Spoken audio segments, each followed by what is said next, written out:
नमस्कार दोस्तों, मैं अंकित तिवारी आपके लिए कुछ प्रश्नों को लेकर आया हूँ। चलिए शुरू करते हैं। पहला प्रश्न है, आलोचनात्मक चिंतन का अर्थ होता है।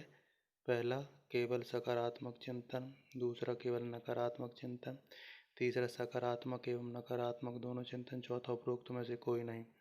इसका आंसर होगा सकारात्मक एवं नकारात्मक दोनों चिंतन।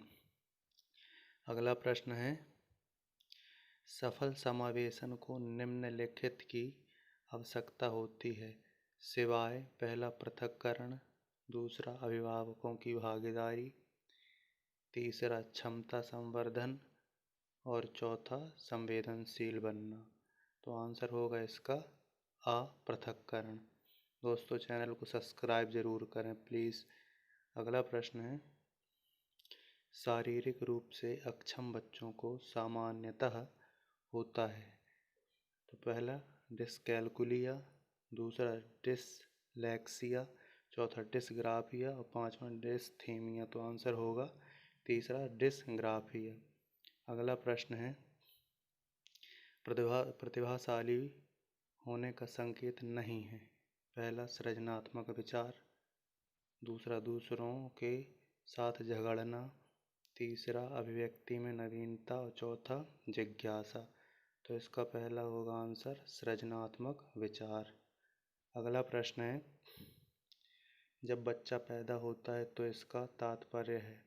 पहला, बच्चा पढ़ाई के लिए योग्य नहीं है। दूसरा, बच्चे ने उत्तरों को सही तरीके से याद नहीं किया है।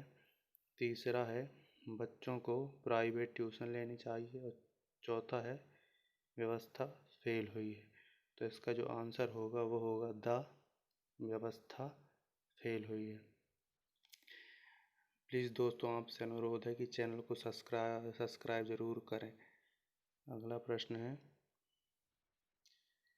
कक्षा अध्यापन में दृश्य साधन के रूप में किसका सर्वाधिक प्रयोग होता है। पहला ग्राफ का, दूसरा चार्ट का, तीसरा ब्लैक बोर्ड का, चौथा रेखा चित्र का। तो इसका आंसर होगा ग्राफ का। अगला प्रश्न है,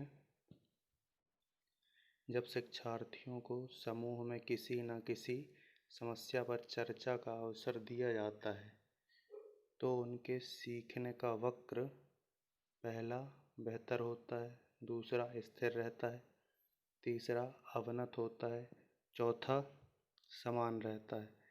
तो इसका जो आंसर होगा वो होगा बेहतर होता है। अगला प्रश्न है, अधिगम का कौन सा सिद्धांत है जो यह बताता है कि सीखने हेतु कार्य को दोहराना आवश्यक है। पहला प्रयास एवं त्रुटि का सिद्धांत, दूसरा शास्त्रीय अनुबंध का सिद्धांत, तीसरा अनुभवजन्य अधिगम का सिद्धांत और चौथा अनुकरण का सिद्धांत।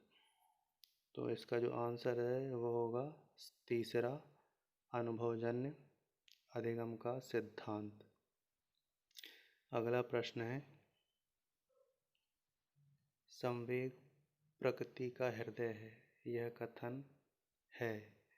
तो पहला मैकडूगल का है, दूसरा बर्नी का, तीसरा क्रो का, चौथा गेट्स का। तो इसका आंसर होगा पहला मैकडूगल का। संवेग प्रकृति का हृदय है, यह मैकडूगल ने कहा था। अगला प्रश्न है, प्रेरणा किसकी व्याख्या करती है। पहला व्यवहार की, दूसरा व्यवहार के प्रभाव की, तीसरा व्यवहार घटित होने की, चौथा उपरोक्त में से कोई नहीं। तो इसका जो आंसर होगा वो होगा तीसरा व्यवहार घटित होने की। नमस्कार दोस्तों, धन्यवाद। ये क्लास यहीं पे समाप्त होती है। प्लीज़ चैनल को सब्सक्राइब अवश्य करें।